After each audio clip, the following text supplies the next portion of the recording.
Fala aí, pessoal, sejam bem-vindos a mais sem enrolação. É o seguinte, galera, o vídeo mais pedido do canal.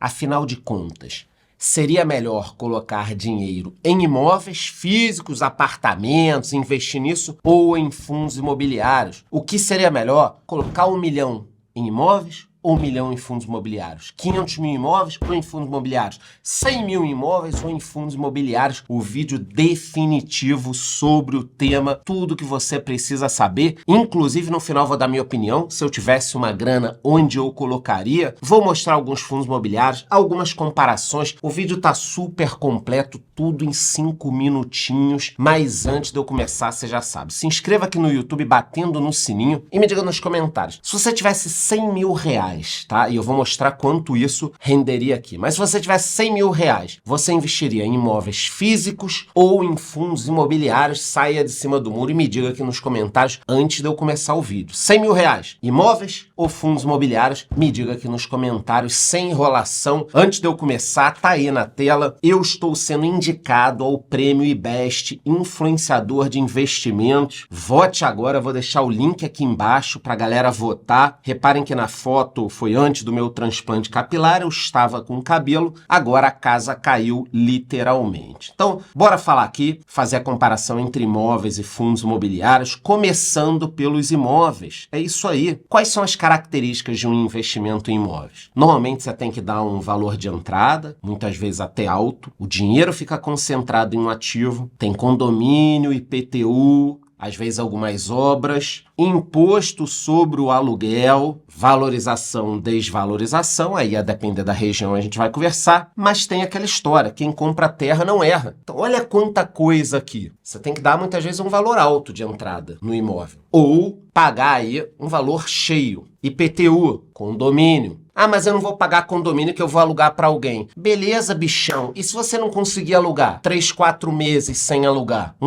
Condomínio de 1.000, 1.500, 2.000. Tá ferrado, cara. Tá ferrado. Mas eu coloquei, quem compra terra não erra. Então, no longuíssimo prazo, tem se mostrado um bom negócio. O peso sempre vai ser a região. Guardem isso. Região, região, região. Localização, localização, localização. Mas essas são as características básicas para quem quer investir no imóvel. Isso eu estou resumindo, tá? Então a gente tem esse ponto. Eu vou dar o exemplo aqui da Cracolândia, que é um exemplo extremo, mas é importante. Os imóveis se desvalorizaram. Estão falando aqui em cerca de 30%, mas é muito mais. Então você tem toda uma região em São Paulo onde a Cracolândia está afetando. Ah, Charlão, mas é só em São Paulo? Não. Estados Unidos, Canadá, em vários locais nós temos esse problema da Cracolândia. Em outros países nós também temos isso. Então, porra, imagina que você colocou 500 mil, 1 milhão num imóvel, tá lá alugadinho, e a galera do Walking Dead chega perto da tua região. O inquilino vai sair, vai para outro lugar e de repente você tá com um lugar parado, que você gastou uma grana, não consegue vender, tá pagando um condomínio, tá pagando IPTU. Ah, mas você tá levando pro extremo ruim porque você gosta de fundos imobiliários. Não, senhor, tem outra realidade boa. Eu, inclusive, já ganhei dinheiro com 2 imóveis em Santa Catarina. Um deles, bastante coisa, percentual, o outro muito em valor, na região do litoral de Santa Catarina. Então, algumas regiões têm uma localização muito boa. É aqui que vai pesar. Nesse caso de Santa Catarina, olha só, Itapema, nos últimos 12 meses, 17%, Itajaí 12%, São José 18%, Joinville, que eu morei 15 anos, 9%. Balneário Camboriú, quase 9%. Isso em 12 meses. Então, tem um ponto importante da localização. Eu sei que os aluguéis nas capitais acabaram superando a inflação, mas superando um pouquinho. E você vai conseguir aí de 6% a 8%, por exemplo, em São Paulo, de rentabilidade sobre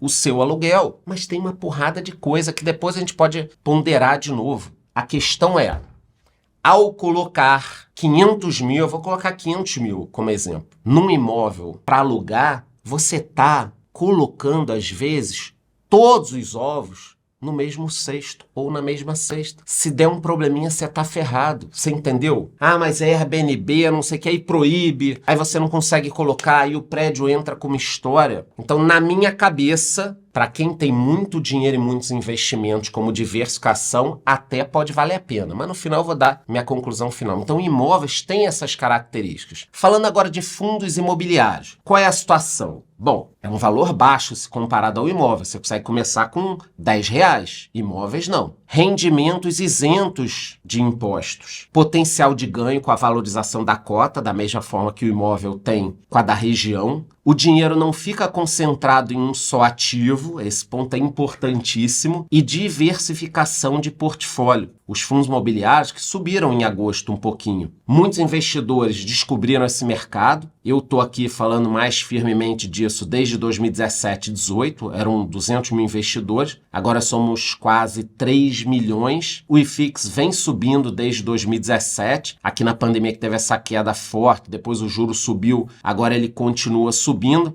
Então, se eu fosse resumir, antes da gente falar aqui em valores mais específicos, eu vejo nos fundos imobiliários diversificação, liquidez, não tem tantos custos quanto os imóveis e burocracia e uma renda passiva que você vai ficar recebendo aí desde que você continue investindo. Nos imóveis, continuo falando que o valor é alto para você investir, o dinheiro fica concentrado, os custos são altos, quem já investiu em imóvel sabe, é cartório, é burocracia, é o corretor que você vai precisar para vender, mas tem uma valorização ao longo do tempo se você pegar uma boa localização. Eu achei aqui uma comparação num site que colocou um imóvel de 300 mil. Só que eu achei que ele pegou pesado um pouco aqui na parte da comparação, mas tudo bem, porque de imposto ele colocou 9 mil e tá certo, tem o ITBI, custos com uma reforma de 10 mil, 10% sobre o aluguel para imobiliária, o imposto de 27,5% sobre a renda. Então, em 3 anos, você teria um rendimento muito mais baixo que em fundos imobiliários, sendo que eu acho que dá para ter 0,8%, 0,9%, 1% em fundos imobiliários. Então, nesse primeiro bloco, só uma comparação rápida, e no final eu vou voltar aqui, porque eu quero mostrar alguns fundos imobiliários. Eu acho que financeiramente, só financeiramente, a gente já consegue perceber que os fundos imobiliários têm muitas vantagens. Ah, Charlão, lá vem você falando com esse papo que é contra imóveis e tal. Não, senhor. Eu fui o primeiro influenciador grande de finanças a falar. Eu sou favorável a investir em imóvel, kitnet, praia, terreno, marmita, em qualquer coisa, cara. Se você entende do investimento, você vai ganhar dinheiro. Agora, não entendo nada, tenho aqui só uma grana, vou comprar um imóvel para alugar. E se você precisar de algum dinheirinho, como é que você vai vender uma parte daquele imóvel? Porque em fundos imobiliários, se você tem 500 mil, você precisa de 100 mil, você vende um pedaço e deixa o resto investido. Agora, um imóvel de 500 mil, como é que você pega 100 mil? Ah, eu vou fazer uma hipoteca no banco. Pô, você vai sentar na boneca, nas taxas. Não estou discutindo, que fique bem claro, pausa o vídeo aqui. Não estou discutindo imóvel para morar. Ah, o que é melhor? Eu comprar um imóvel para morar ou investir em fundos imobiliários? Não faça exatamente essa comparação. Poxa, sua esposa gostou de um imóvel, super feliz, vai ser feliz ali, sempre quis ter uma casa própria. Pô, você vai ficar comparando com quanto rende fundo imobiliário, você vai ganhar R$100 a mais? Para com isso e vai ser feliz, porra. Não tô incentivando você para queimar os seus investimentos, não. Porra, tô fazendo uma comparação bacana. Vou dar um exemplo na vida real aqui. Comprei um imóvel na praia, em Santa Catarina, numa baita situação boa, tá? Era uma oportunidade. Caro o imóvel. Comprei. Na praia, frente mar, pé na areia. Deu uns 2 ou 3 meses, o corretor me ligou. Charlão, seguinte, um casal viu esse apartamento antes de você comprar. E me ligaram aqui, estão dispostos a pagar tanto. Cara, para 2, 3 meses era um valor assim, tipo uns 30, 40%. 30, 40%. Que ia dar 30%. Tem tarifa, tal, bom. Minha mulher gostou muito do apartamento, a gente tava usando. Eu fui jantar com ela, no meio do jantar eu falei, pô, você não vai acreditar, o fulano me ligou que teve um casal oferecendo tanto no imóvel. Aí eu falei assim, brincando, né? Pô, teve tanto no imóvel. Aí ela, mas você não vai vender não, né? Que a gente tá usando, tá bacana. Eu falei, não, só pra te falar e tal. Porra, acho que eu vou estragar minha vida?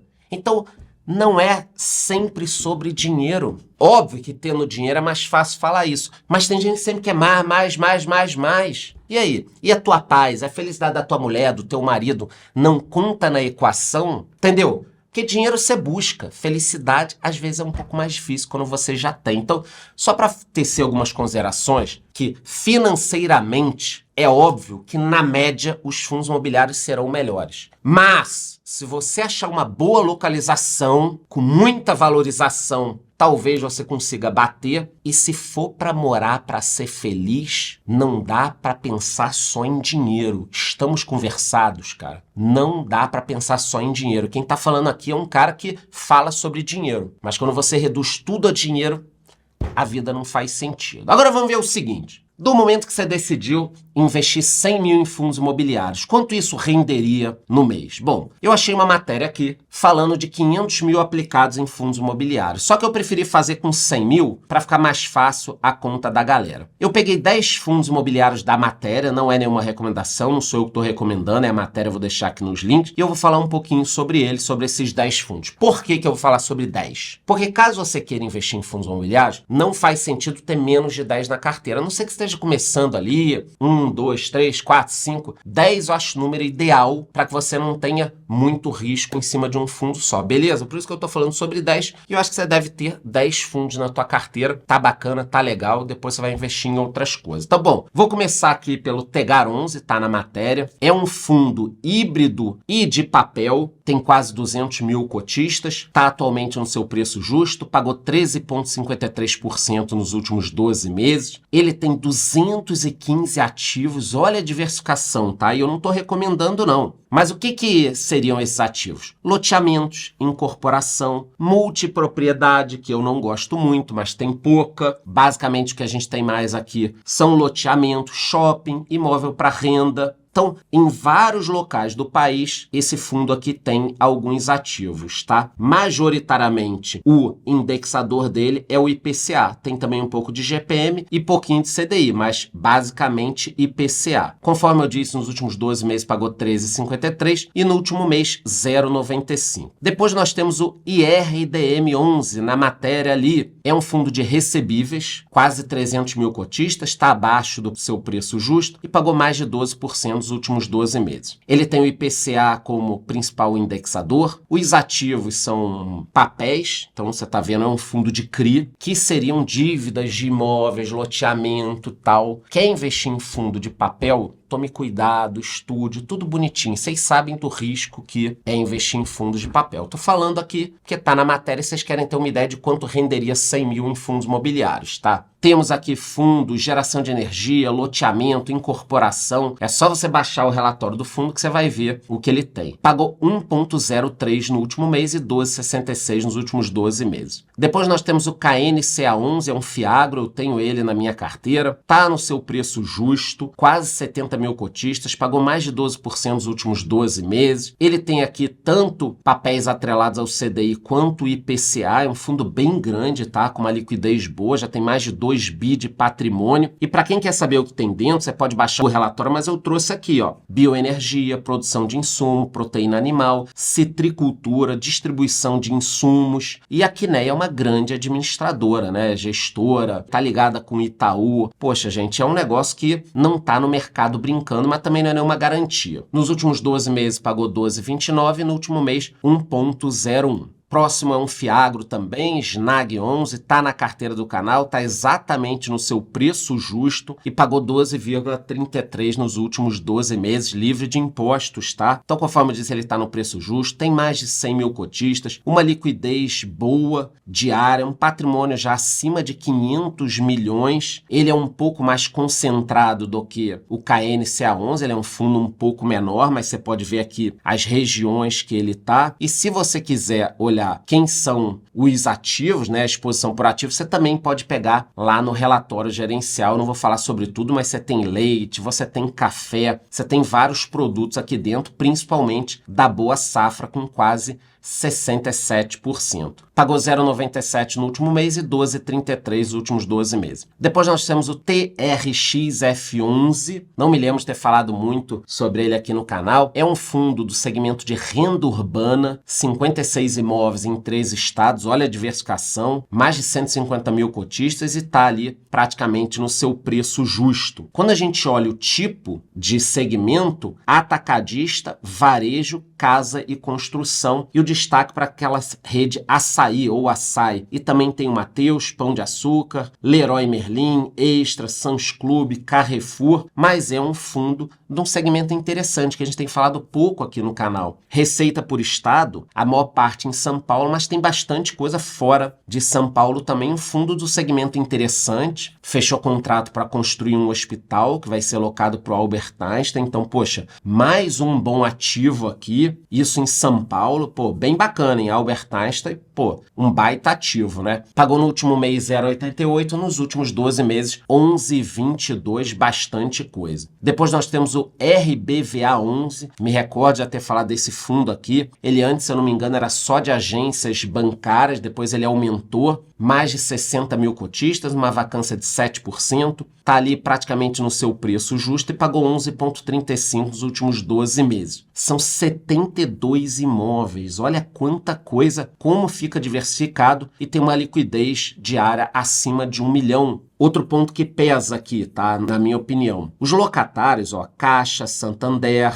são locatários que podem fechar as suas empresas, porque realmente esse mercado de bancos tem diminuído, mas o fundo não é mais só de banco hoje em dia e esses imóveis podem ser locados para outras empresas. Eles venderam um imóvel do Santander, venderam 2 agências da Caixa por valores que parecem aqui ser interessantes, 35% quase está no segmento bancário, depois educação e alimentício, mas olha, é um valor relativamente alto ainda, 35 agências bancárias. E realmente, ó, aquilo que eu falei, ele fez uma fusão. Então, por isso que ele ampliou e tem essa parte de educação que ele não tinha antes. Pagou 0,95 no último mês e 11,35 nos últimos 12 meses. Depois nós temos o PATL11, é de logística, mais de 25 mil cotistas, está bem abaixo do seu preço justo, tem que entender o porquê, é importante que vocês estudem. Pagou 11,7% nos últimos 12 meses. São apenas 3 ativos, o que é meio perigoso, mas se os inquilinos forem bons, melhoram um pouquinho. Logística, eletrodoméstico e alimentício são os 3 setores, e a gente pode ver aqui que é um ativo, é um negócio meio perigoso, né? São poucos sacados, poucos ativos, mas tem que dar uma estudada para quem quiser investir. Pagou 0,94 no último mês e 11,70 nos últimos 12 meses. Vamos embora que estamos quase acabando, gente. Depois nós temos o TRBL11, tá na carteira do canal há bastante tempo, é um fundo logístico também, praticamente no seu preço justo, e pagou 10,03 nos últimos 12 meses. São 5 ativos, 13 inquilinos, então também é um fundo pequeno. Esses fundos logísticos são menores, né? Bastante concentração, inclusive, num imóvel aqui, que o locatário são os Correios, com 45,78% da receita contratada. São poucos ativos, mas vem pagando direitinho. No último mês pagou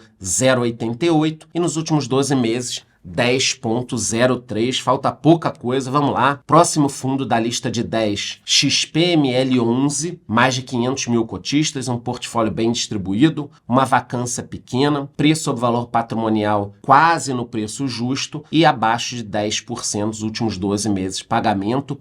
É um fundo de shopping, quase tudo no Sudeste, 70%, várias administradoras, isso é bacana. E vocês já estão carecas de saber, mais carecas que eu, como funcionam os fundos de shopping. Tá aqui, tem vários shoppings e a receita dos aluguéis, do estacionamento, das lojas, tudo isso acaba caindo para o fundo. Pagou 0,82 no último mês e 9,58 nos últimos 12 meses. O último fundo da lista de 10 é o Vino11, já falei várias vezes dele aqui, inclusive já teve na carteira do canal, depois saiu. São 10 ativos, mais de 150 mil cotistas, está bem abaixo do seu preço justo e pagou 11,71 no último ano. O problema aqui do fundo, que muita gente não gosta, inclusive eu, é que quase metade dos aluguéis vão pesar para a Globo. 45% é um contrato da Globo. Então, se a Globo tiver algum problema de pagamento, que não teve ainda nenhuma sinalização, mas o fundo teria um problema sério. 70% dos contratos atípicos, o que é bom, maior parte dos ativos em São Paulo, mas preocupa essa história de metade quase ser da Globo. No último mês pagou 0,84, nos últimos 12 meses 11,71. E finalmente vamos ver quanto iriam render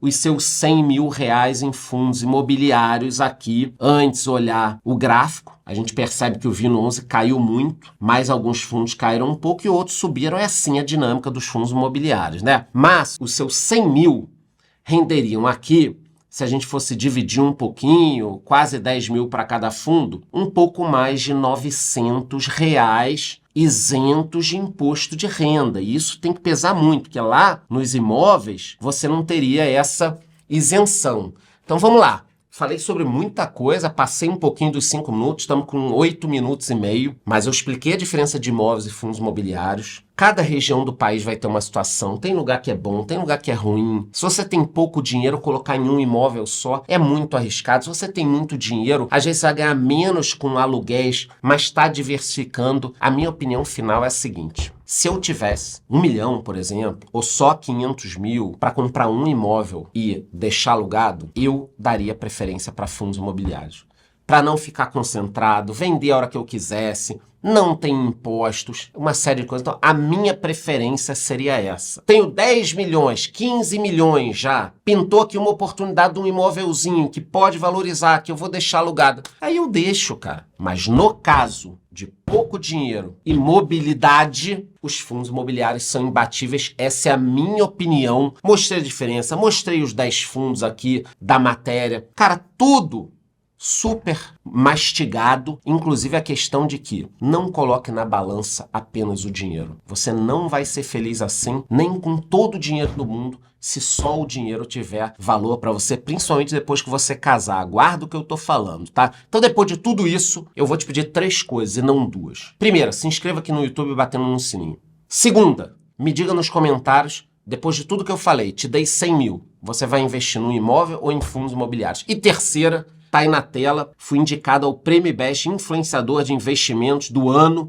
Então, por favor, vou deixar o link aqui embaixo, é só você votar. É isso, gostou? Curte o vídeo, curte o canal, bate no sininho, até a próxima.